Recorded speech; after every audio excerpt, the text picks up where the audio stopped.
Hello and welcome back to another Minecraft Bedrock Edition tutorial with me, FoxyNoTail, here on my ideas world in front of a farm that produces quite a lot of carrots and potatoes. This is a one chunk build. This tutorial fits inside of one chunk. The farm is 16 blocks by 16 blocks, which is why you will see on the carrot side there are slightly more carrots than there are potatoes because this thing's off center, which means it does produce slightly more carrots than it does potatoes. Now, you don't have to have carrots on the big side, you can put them on the small side and do it vice versa, but in my opinion, carrots are more useful because you can turn them into golden carrots. Likewise, this farm could be carrots on both sides or potatoes on both sides, doubling up the numbers of carrots or potatoes that you're going to get. Now, this farm works either with 3 villagers or 5 villagers.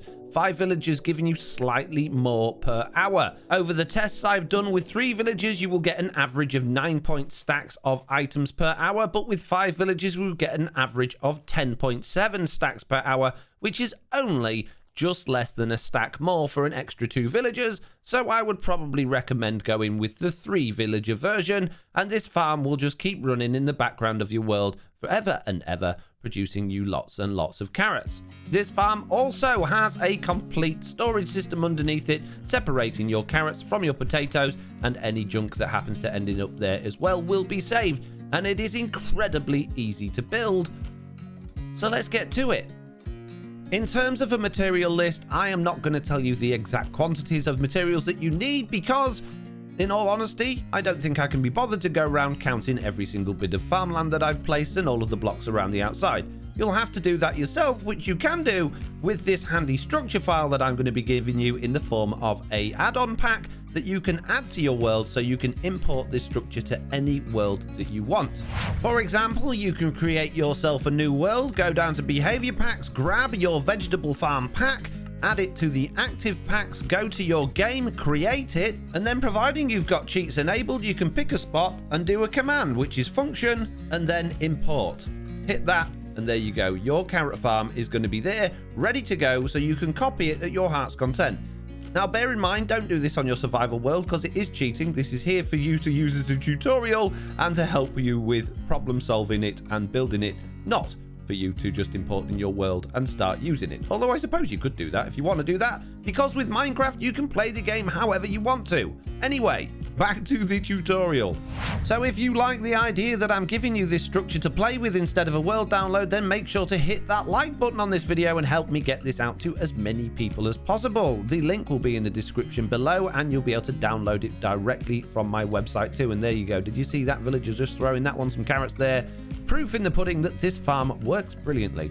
Anyway, let's crack on. So you're going to need some solid blocks of any type. I'm choosing concrete because it's nice and clean, but you can use any type of full solid block you want as long as it's not transparent. You're going to need some glass, you're going to need some water, some dirt or some farmland. You're going to need some beds, 3 of them. You're going to need some composters, sea pickles, fences, potatoes, carrots, and a little bit of white carpet. For the redstone, you're going to need a minecart with a hopper. You're probably going to need a rail as well, and some hoppers and some pistons, redstone dust, comparators, redstone torches, chests, and 1 piece of obsidian. So first things first, you're going to need to grab yourself a chunk. Now, you can measure this out and chunk align it if you want to. It is a good idea because if you've got your villagers crossing chunk boundaries and you unload one of the chunks that they're in, the villagers will disappear. I have a video on how to work out your chunk boundaries on my channel from a long time ago, so make sure to check that out. So first thing we're going to do with our random blocks is build up 5 from the floor. So we've got 5 there, and then the next one is going to be our base layer, and we're basically going to fill out the entire platform. The 16 by 16 platform we're going to fill out with this block. It can be any type of block you want as long as it is a solid block. A transparent block like glass or a non-full block like soul sand will not work. It needs to be a solid block for the villagers to register that the farmland they're standing on is actually something they can pathfind on. Once you've finished that platform, you can then come round with your same blocks or a different block if you want to and put a board around it like that. And then we're just going to fill up the entire center of that platform with dirt or farmland. If you've got silk touch and you can get hold of farmland, you can put that in directly. However, if you do that, we've got no water at the minute, it will dry up and it'll turn into dirt anyway. So you might as well use dirt. Once you put your dirt in place, you can put the fences around the outside. They're not particularly necessary. You could put blocks or you could put glass. This is basically just to stop the villagers being able to jump off this thing and stopping anything else getting in as well. And then we need to find our centers and start putting some water in. Now, sadly, the center of this is, of course, going to be 2 blocks wide because we're doing a full chunk. Now, if you really want this to be perfectly symmetrical, you could do the whole thing 15 by 15, and then you will get your center line. Now, you don't have to mark out the center line like I'm doing here. I'm just doing that for reference for you guys to see what's going on, and I'm going to do exactly the same thing coming the other way. 1, 2, 3, 4, 5, 6. So the 2 7th blocks are the middle. So we're going to put that there, and our center block is going to be that one there. Now we can get rid of all of these blocks. We don't need these anymore. And from the very center block, we're just going to dig a line out all the way to the edge in both directions. Once you've got your lines down the middle, you can knock out a 3 by 3 area there, which is where your hoppers are going to be, that your farmer's going to be standing on. And then you might want to put a solid block there and there, because we're going to be putting water down these channels, and we don't really want it all pouring down the middle, although there's no redstone down there at the minute for it to upset, so it wouldn't matter. Then put 4 sea pickles there and 4 sea pickles there, 4 sea pickles there and 4 sea pickles there, and now there will be enough light in the middle of the farm to stop any mobs spawning in it. We're then going to come to the very corners of the farm and put another bucket of water in each corner with 4 sea pickles in there, and this corner, and finally this corner as well, and we'll put another 4 sea pickles in there. And we just need 2 more spots now, just so that we've got enough for everything to be fully wetted, so our farmland is wet. So 1 right in the middle over here, again 4 sea pickles in there, and 1 right over here with 4 sea pickles in there. And now this entire thing has enough light that nothing will spawn in the entirety of it, so you don't need any torches or anything like that anywhere else. So now what we're going to do on these corner ones is we're going to put a composter on each one. Now bear in mind, you only actually need 3 composters for this farm. I'm going to put 1 in each corner just to make it a little bit more interesting and symmetrical. And on top of those composters, I'm going to put glass just to stop the villagers getting stuck inside them or getting on them and getting over the fence. For the remaining holes, I'm going to put carpet over those ones there like that. And over these channels here, I'm actually going to put glass. And this is going to provide a wall to stop our potato villagers throwing potatoes at the carrot ones and vice versa. Because if the carrot villager gets an inventory full of potatoes, then you're just going to end up with a giant potato farm instead of both. If you're building this farm for just carrots or just potatoes, you don't need these walls here. You can just put carpet over your water and everything will be fine. Next, if you haven't used farmland and you've used dirt, then grab yourself a hoe and turn it all into farmland. Now, bear in mind, yes, I didn't add a hoe to the material list. It's pretty obvious when you're working with dirt or tilled dirt that you are going to be requiring a hoe to do that. So if you didn't think about that, then you might want to consider that now. And I definitely would recommend a netherite hoe because they're very useful. Once you've turned all of your dirt into farmland, then go ahead and start placing your potatoes and carrots if you've got plenty of them. If you don't have enough to do the whole thing, then you might want to invest yourself in a little mini bone meal farm in order to get yourself a bunch more, so that you've got plenty to get going. Now, you don't actually need to fill in both sides fully because over time the villagers will actually plant them and grow them and do that on their own, but to get us started with good rates from the very beginning, we might as well go and plant the whole lot. And we'll also need a stack of carrots and potatoes left at the end to give the farmers in order to get them started with their farming. So once your potatoes and carrots are all starting to grow nicely, it would be a good idea to start working on the redstone, and it's relatively simple. So the first thing we're going to do is come down to the bottom here and just place some random blocks up until you get to this point here. Then you're going to put a hopper going into that there, and you're going to need a bit of rail, which I forgot to put in the materials box. You only need it temporarily. You don't need it full time, although you can leave it there. It's absolutely fine. And you put your rail on there like that. Then break this block in front of that hopper there and this one there, and put 2 more hoppers facing into those like that. Then put 2 hoppers going down into those. Then all you're going to do is literally add 2 more hoppers on each side of those there, so that when the villagers throw the carrots, they are going to land on top of those hoppers or the hopper minecart and get sucked in.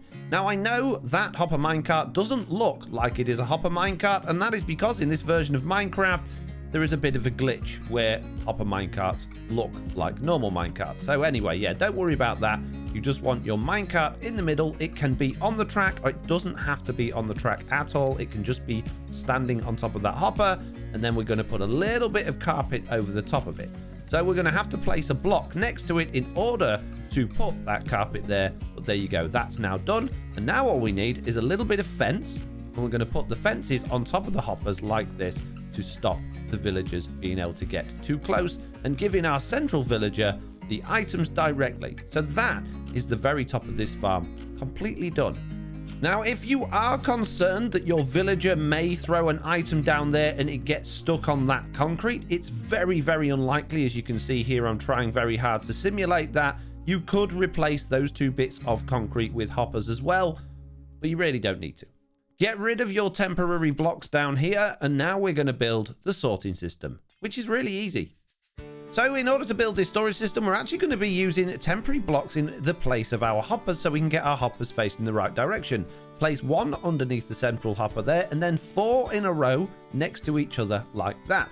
Then we're going to stick a chest at the end, which is basically our overflow or our safety chest, and then we can get rid of all of those temporary blocks and put hoppers there instead. So put the hopper facing into that chest, and then a line of hoppers behind that facing into each other, and then 1 hopper right at the end facing down into that. So now anything from your farm will go into this chest here.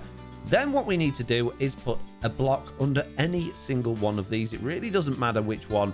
And what we're going to do, we're going to come around the other side, put a block in front of that, and then do a line of 4 blocks in front of our hoppers. So it's directly below our hoppers, but 1 block away. And that way we can then put another 4 hoppers actually facing into those blocks, which is going to help with our sorting system. Now we're going to do another row of solid blocks under those like that, and another row of solid blocks in front of those like that. So we've got this stair shape here. Next, we're going to need some more temporary blocks. We're going to put them underneath those hoppers there, and in front of those, we're going to have our storage chests coming out like this. Then we're going to get rid of the temporary blocks behind those chests and replace them with hoppers facing into the chests like that.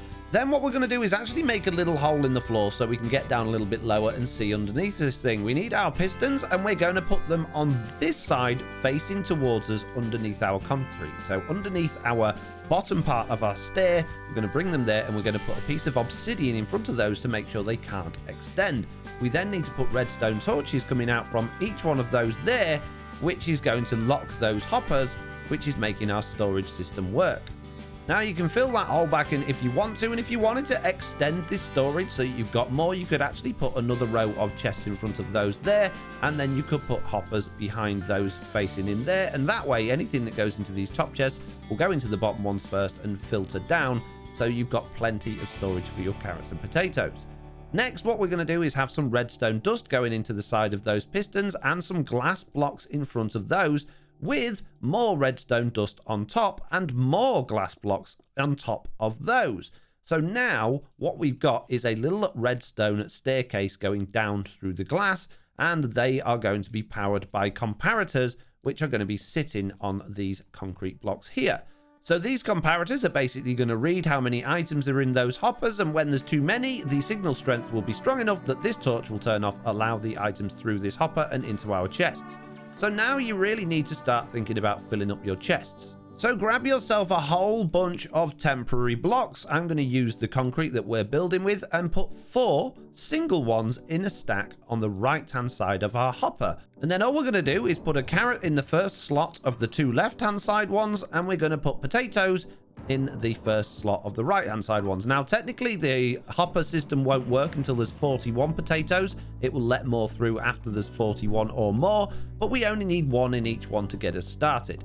All we need now are some beds, and we're actually going to put our beds right near the center of this farm because it forces our villagers over to the middle, which means they're regularly in contact with our middle villager. So I'm just going to put a couple of bits of concrete around the center of this here like that. I'm going to place a bed there, place a bed there, and place a bed there. And now we've got 3 beds, 1 for each villager. You do not need extra beds. The villagers do not need to be in love mode. They do not need to be trying to breed. And in fact, if they are trying to breed, it actually slows down your rates because they're too interested in each other trying to breed than they are throwing carrots to each other. So don't waste your time trying to add extra villagers into this thing. You only need 3 beds for 3 villagers. Now, all you need to do at this point is add in your villagers, and there are lots of ways to get older villagers and transport them, which I'm not going to go over in this tutorial. Of course, I'm going to use a spawn egg, and first of all, I'm going to put my first villager on this bit of carpet here. He is locked inside of these fences. He's not going to try and go anywhere because he's on carpet. He's going to stand there being good all day, and of course, he's going to link to one of our composters. Remember, we've got 4 composters, but we're only having 3 villagers. The reason for that is to make sure that every single villager in this area is going to be a farmer, so that the ones on the sides don't decide at some point they're going to become a different profession and stop farming. Now, this middle villager really doesn't matter what profession they are. They can be anything, but just to make life easy for us, we're giving them extra workstations so we know they're going to do the right job. Now, what we need to do is pop a villager in on this side, which is going to be another farmer villager, and pop a villager in on this side, which is going to be another farmer villager, and you can see they're all attaching to their workstations. Now, don't worry if that villager there connects with one of these workstations and that one connects with one of those ones. They don't need to be able to get to their workstations to be able to actually farm. It won't reduce your rates. But these guys are not going to do anything until I actually give them some supplies to start with. Now, all I will say at this point is it is incredibly important that your middle villager, your villager in the middle, has no items in his inventory. You need to make sure that the baby that you put there or the villager you put there has absolutely no items. So if you're getting villagers directly from a village or from somewhere else, they may well already have food in their inventory, which means you're going to have a problem. He needs to be starving in order for those guys to want to feed him. So you're going to need to get them from a villager breeder or know that they've come from a baby that's not had any food thrown to them. Now, all I'm going to do is I'm going to give 64 carrots to this guy here, and he's immediately going to start farming. And I'm going to give 64 potatoes to this guy here, and he's going to do exactly the same. The reason being, because these two are both starving as well, they're going to try and harvest as many potatoes as possible to fill up their own inventories, and then they decide they've got enough spare, they're going to throw it to this guy, but he won't be able to catch any of it. It's all going to go into the hoppers instead of his inventory, which means you're going to get them and not him, and he's going to be permanently starving. But that's his problem, not yours. Now, the only other thing with this farm that you might want to consider in the future would be a roof. A glass roof, a solid block roof, it really doesn't matter, but a roof on this thing high enough up so if lightning does strike, it's not going to turn your villagers into witches. Now, obviously, I haven't got one on here because this is a test world where I don't have weather enabled, but if you're building this farm underground or in the nether or somewhere else, it's not going to bother you too much, but if you are building it in the overworld, just pop a roof on it and everything will be absolutely fine. Anyway, that is it. That is the entire thing, 100% done, all finished, very easy, nice and quick to build. So that's the end of today's video. I really hope you enjoyed it. If you enjoy my tutorials, then you may enjoy the new series that I've started recently on all about how to make add-ons. If you like that sort of thing, check out the video right above my finger here for more quality content. Leave a like and don't forget to subscribe. See you later. Goodbye.